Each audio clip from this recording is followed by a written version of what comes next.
भंडारा जिल्ह्यातील साकोली येथील मामा तलाव आज पहाटे फुटला आणि त्याचं विस्तीर्ण चित्र आपण इथे बघू शकतो।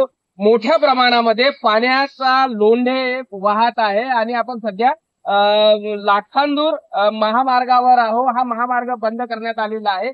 एकंदरीतच या पाण्यामुळे हा वाहून जाणारा पाणी सुदैवाने गावामध्ये गेलेला नाही, याचा फ्लो शेत शिवाराकडे आहे आणि या पाण्यामुळे साधारणतः 300 ते 400 हेक्टर मधील शेती खरडून निघण्याची शक्यता नाकारता येत नाही। एकंदरीतच शेतकऱ्यांचं फार मोठ्या प्रमाणात नुकसान इथे होत असल्याचं चित्र बघायला मिळत आहे। आपल्यासोबत साकोलीचे माजी नगरसेवक आहेत, आपण त्यांच्याकडनं जाणून घेऊ। भाऊ, काय सांगाल, कसा का बरं फुटला असावं, काय याचं प्रशासनाने दुर्लक्ष केलं का?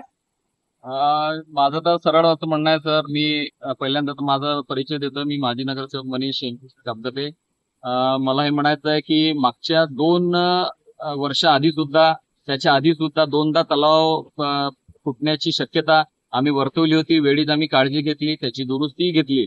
पण आज 4:30 वाजता आमच्या एका मित्राचा फोन आला, आम्ही तात्काळ तिथे धाव घेतली। पण परिस्थिती इतकी बिकट होती की सेंटर मधून तलाव फुटल्याने आम्ही काही करू शकलो नाही।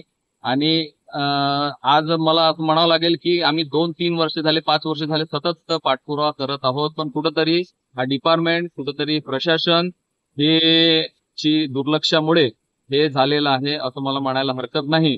कारण की आम्ही गेले 5 वर्ष सतत जुना जो मामा तलाव आहे, ज्याचा 90 एकरामध्ये पाणी साठा आहे आणि ज्याचा जवळपास 1000 हेक्टर शेतीला पाण्याचा लाभ होतो, तो आज कुठंतरी ह्या पाण्यापासून वंचित आहे। आणि पूर्ण जवळपास 800 ते 1000 एकर शेती हे पूर्ण ह्या पुरामुळे, कृत्रिम झालेल्या पुरामुळे ही पूर परिस्थिती आज आलेली आहे आणि 800 ते 1000 एकर शेती खरडून निघणार आहे। मालगुजारी तलाव फुटला आहे। 90 एकर पेक्षा अधिक क्षमता या तलावात शेतजमिनीची आहे। मोठ्या प्रमाणात तलावातला पाण्याचा आता विसर्ग होतोय, फुटलाय। आता प्रशासनाच्या वतीनं काय उपाययोजना करण्यात येत आहे? नागरिकांना सतर्कतेचा इशारा दिला आहे का? आणि किती हेक्टर मधील शेती बाधित होण्याची शक्यता आहे? साधारणतः पहाटेच्या सुमारास मामा तलाव आहे लघु पाटबंधारे विभागाचा, तो सकाळी त्याची पाळ फुटल्यानंतर हा पाण्याचा फ्लो थोडासा सुरुवातीला कमी होता, त्यानंतर वाढत गेलेला आहे। आणि साधारणतः अंदाजे साकोली ह्या गावातलं क्षेत्र 300 हेक्टरच्या जवळपास क्षेत्र जमीन खरवडून गेल्यासारखं नुकसान होणार आहे इथं। आणि आम्ही प्रशासनाच्या वतीनं सतर्क आहे, पोलीस प्रशासन सोबत आहे, मुख्याधिकाऱ्याची टीम सोबत आहे, बॅरिकेटिंग करण्यात आलेलं आहे। लोकांना कोणीही तलावाच्या ठिकाणी जाऊ देत नाहीये। रस्ता एक लाखांदूर रोडचा तो त्याच्यावरून पाणी जात असल्यामुळे तिथलीही वाहतूक आम्ही थांबवलेली आहे। आणि जसा पाण्याचा फ्लो कमी होईल त्यानंतर आमची पूर्ण टीम सज्ज आहे। आम्ही तात्काळ याचे पंचनामे करू आणि लोकांना त्याचे जे शासनाच्या याच्याप्रमाणे जे नुकसान भरपाई आहे त्या नुकसान भरपाईचे कारवाई करू आम्ही।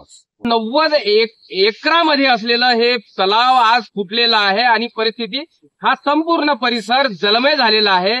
मोठ्या प्रमाणात पावसाचा उसंत घेतल्याने एक दिलासा आहे, मात्र हजारो हेक्टर मधील शेत जमीन आता खरडून निघणार आहे। आणि यात पावसामुळे, या तलाव फुटल्यामुळे हा लाखांदूरकडे जाणारा महामार्ग बंद झालाय। आणि आता सध्या प्रशासन युद्ध पातळीवर इथे उपाययोजना करण्यासाठी लागल्याचं चित्र बघायला मिळत आहे। प्रशांत देसाई, एबीपी माझा, साकोली, भंडारा। एबीपी माझा, उघडा डोळे बघा नीट।